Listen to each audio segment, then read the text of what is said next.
Bilkis Bano case में राधेश्याम शाही, जसवंत चतुरभाई नाई, केशुभाई वदानिया, बकाभाई वदानिया, राजीव भाई सोनी, रमेश भाई चौहान, शैलेश भाई भट्ट, बिपिन चंद्र जोशी, गोविंद भाई नाई, मितेश भट्ट और प्रदीप मोडिया वो 11 अपराधी हैं जिन्होंने 2002 में हुए गुजरात दंगों के दौरान 5 माह की गर्भवती 21 वर्षीय बिल्किस बानो से सामूहिक बलात्कार किया, उसकी आंख के सामने उसके परिवार के 7 लोगों का कत्ल किया और उसकी 3 साल की मासूम बेटी को जमीन पर पटक-पटक कर मार डाला।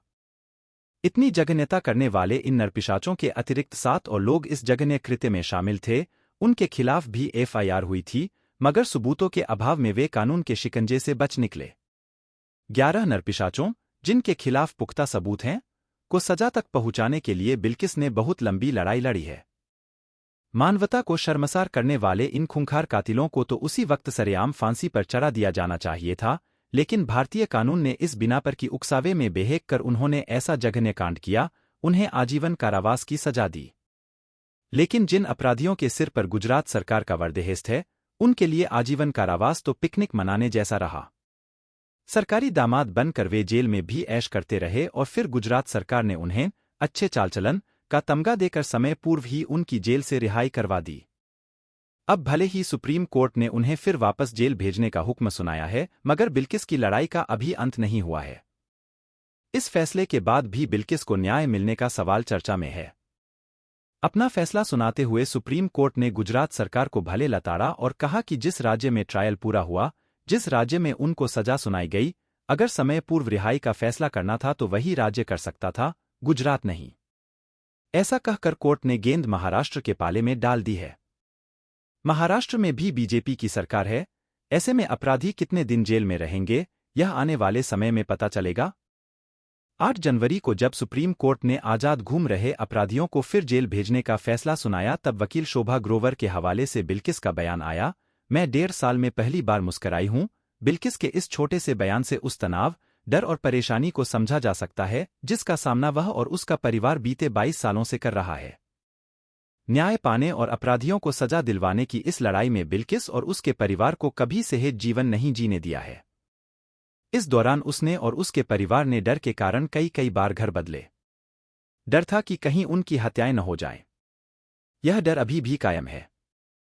खैर, बिल्किस को थोड़ी राहत तो मिली है। उसने उन सभी महिलाओं को धन्यवाद दिया है जिनकी मदद के बिना वह इस लड़ाई को आगे नहीं बढ़ा सकती थी। 2002 गुजरात दंगों में अनेक बिल्किस मारी गईं, उनका बलात्कार हुआ, उनकी कोख उजाड़ दी गई, उनके परिवार को भस्म कर दिया गया, मगर अदालत के दरवाजे तक सिर्फ एक ही बिल्किस पहुंची और उसको भी न्याय पाने के लिए 22 साल का लंबा वक्त लगा। यह बिल्किस भी कभी अदालत न पहुंच पाती अगर देश की कुछ जागरूक महिलाओं ने उसकी मदद न की होती। गौरतलब है कि बिल्किस बानो को इंसाफ दिलाने में कुछ महिलाओं ने बेहद अहम रोल निभाया है, जिनमें पहला नाम है एडवोकेट वृंदा ग्रोवर का।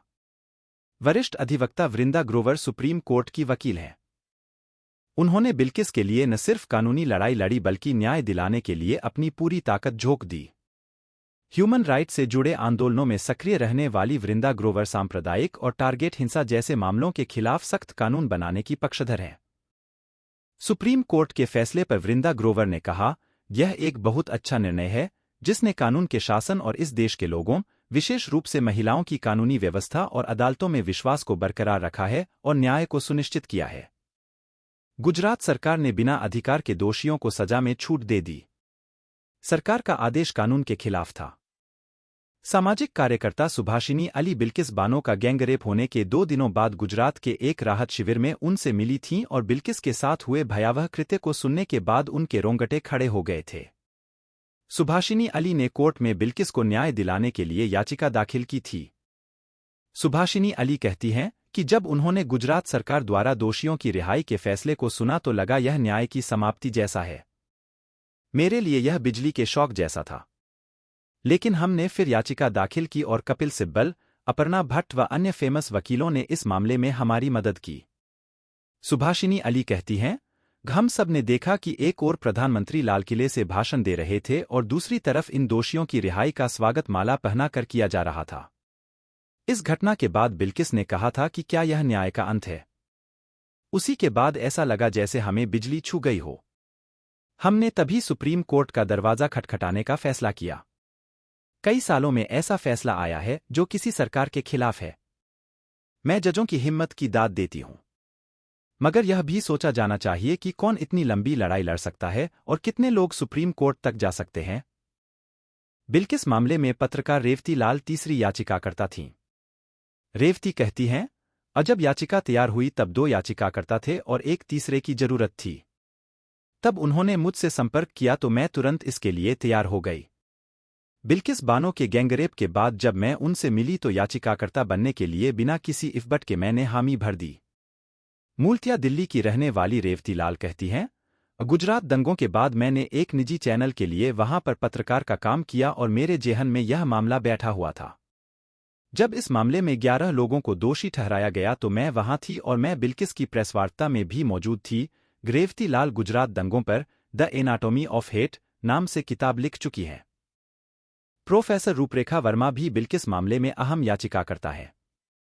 लखनऊ विश्वविद्यालय में पिछले 40 वर्षों से अध्यापन कार्य से जुड़ी 80 वर्षीय प्रोफेसर रूपरेखा कहती हैं कि गुजरात सरकार के फैसले से मानवाधिकार कार्यकर्ता काफी अधिक आहत थे। इस बारे में सुप्रीम कोर्ट में एक याचिका दाखिल करने की योजना बन रही थी। मुझसे संपर्क किया गया तो मैं सहज तैयार हो गई। मैं गुजरात सरकार के फैसले से काफी हर्ट थी। किसी महिला के साथ ऐसा भयानक व्यवहार हुआ था और उसके अपराधियों को सरकार ने आजाद कर दिया। इससे शर्मनाक बात कोई नहीं हो सकती। प्रोफेसर रूपरेखा वर्मा कहती हैं, न्याय को लेकर हमारी पूरी उम्मीदें खत्म हो चुकी थीं लेकिन अब वो जगी हैं और निराशा का बादल थोड़ा सा छंट गया है। प्रोफेसर रूपरेखा वर्मा लखनऊ यूनिवर्सिटी में दर्शनशास्त्र पढ़ाती थीं और लंबे समय से सामाजिक और जेंडर मुद्दों पर काम करती रही हैं। हालांकि प्रोफेसर रूपरेखा वर्मा ने कभी बिल्किस बानो से मुलाकात नहीं की क्योंकि वे उन्हें परेशान नहीं करना चाहती थीं। अब प्रोफेसर रूपरेखा वर्मा सुप्रीम कोर्ट के फैसले से खुश हैं। वे मानती हैं कि कोर्ट के फैसले से न केवल दोषियों की बदनामी हुई है बल्कि उन्हें एक सबक भी मिला है क्योंकि उन्होंने झूठ बोलकर छूट ली थी। लेकिन अभी डर है क्योंकि महाराष्ट्र में बीजेपी की सरकार है। मगर महिलाओं को हिम्मत नहीं हारनी चाहिए। आज बहुत से संगठन हैं जो उनकी मदद करने के लिए तैयार हैं। उन्हें अपने खिलाफ हुए अन्याय पर मुंह सील कर नहीं बैठना चाहिए बल्कि आगे बढ़कर दोषियों को सबक सिखाना चाहिए।